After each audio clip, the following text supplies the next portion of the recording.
Some guy. The controversy over the Republican Party's nomination process is getting more intense. Ted Cruz is now accusing his rival, Donald Trump, of whining over Cruz's sweep of delegates in Colorado. He yells and screams and stamps his foot.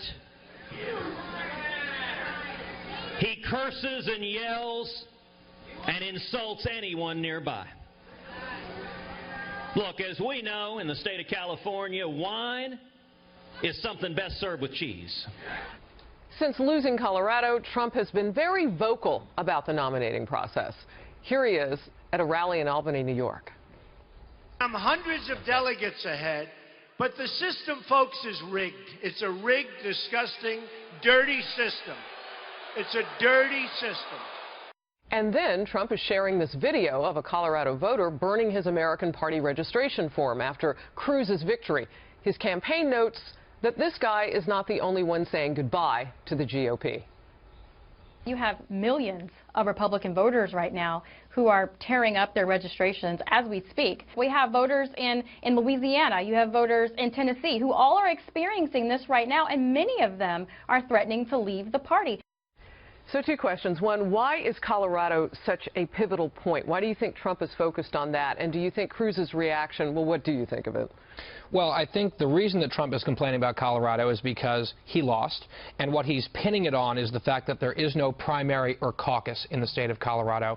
The delegates in that state are selected by a state convention, which can sound like sort of an insider deal. Now, look, I will actually agree with Donald Trump. I don't like the system that they've adopted in Colorado. I think it is bafflingly undemocratic, and the people should be allowed to vote. However, this is the system that was put in place months ago. We've known these rules since August. Donald Trump knew the rules since August. But now that he got his clock cleaned again, operationally, by Ted Cruz, he is throwing out very charged language like corrupt and rigged as an excuse for his own team's ineptitude and shortcomings. And I think that that's really unfortunate, because he's casting doubt on the legitimacy of the entire process, which can be toxic. Well, but that resonates with voters, right, Andrea? I mean, people have said that they feel like their voices don't count. And my second question, and I'll ask it to you, what do you think about Cruz's response today? Well, a couple things. Guy's absolutely right. I mean, the process in Colorado, it is a bit sketchy. So Trump absolutely has a point there. But it is the rules, and those are the rules, and they set those rules in place. It's a message that works, though, because Trump is also correct. I mean, both men can be right on some issues, because it's complicated. It's not black and white. Trump is correct. The establishment has been working behind the scenes to get rid of him. So he has a point, and he knows that this resonates with his supporters. But again, and I brought this point up yesterday, Trump has actually benefited far more than Ted Cruz from the arcane rules of the Republican Party. Exactly. When you look at this, Trump leads the Republican field, 756 delegates, which is 45% of the delegates awarded to date. However, Trump's support is greater than his actual support from voters.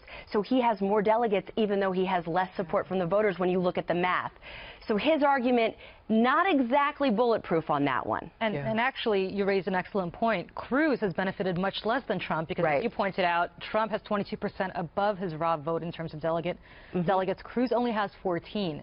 So if anybody has the right to complain about getting the short end of the stick here, I can't believe I'm defending Ted Cruz, but it's actually Ted Cruz and not Donald Trump. You know, Trump has to realize it's a big boy game. His staff was outworked, and that's why again, and that's why he's in the situation he's in. He should probably have hired better ground people. He's brought on Paul Manafort, who's known for a tight game when it comes to this sort of thing. So, I mean, if he has some catching up to do, I asked this yesterday, is there time for him to catch up? Watching Ted Cruz, though, respond to this, Dagan, makes me think that, you know, perhaps Donald Trump can catch up. Donald Cruz, again, there's that slip of like combining the two into one ticket. I have nightmares about that coming through. I know. And if you put their faces together, wipe away all the problems that we're currently discussing. Great hair, though, great hair.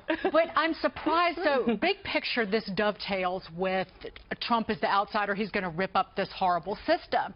But getting it to the ground game, I am shocked that he has not walked his talk better, that he didn't put in a ground game, planning, organization, and thrown some of his money at this.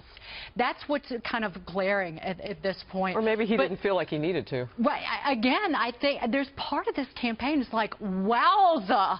I'm so surprised that I am where I am. He could have wrapped this up if he had thrown more money at it and more people on the ground. Here's a thought, though, because I was looking at how the rules work, and you and I were talking about this before the show, Guy. You know, you still have that 8-state rule that exists before you get to the convention. A candidate who would be ahead, even with the 1237 votes needed, would need to also win by 8 states.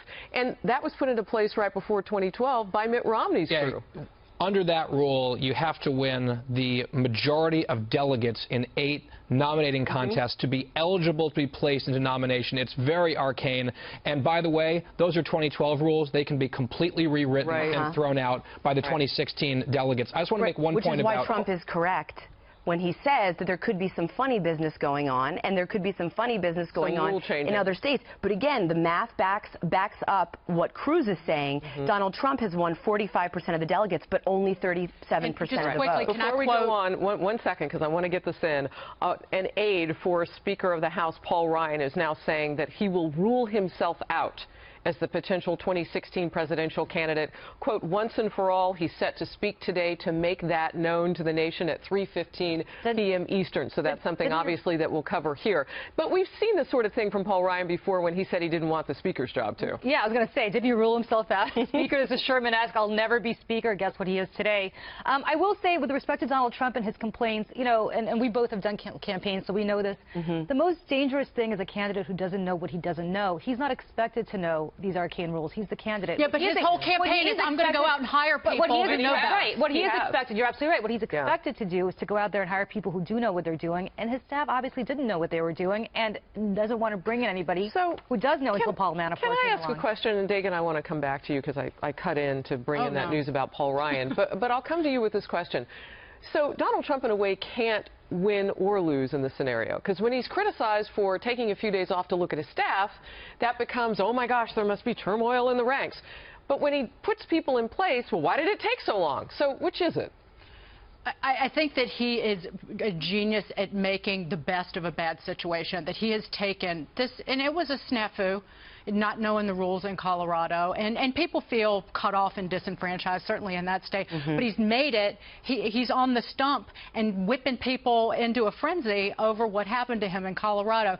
But I do want to point out, he has to step up, he has to hire people, he is doing that, but again, because of the late date, it looks like it's going to the convention when he could have gotten to 1237, potentially, at least by California. No question. Well, it's interesting to see that it potentially could really be Donald Trump, Ted Cruz, maybe John Kasich, but according to Paul Ryan, it will not be him, and he plans to make that official on the record at 3:15 p.m. today, and of course we'll cover it here on Fox News.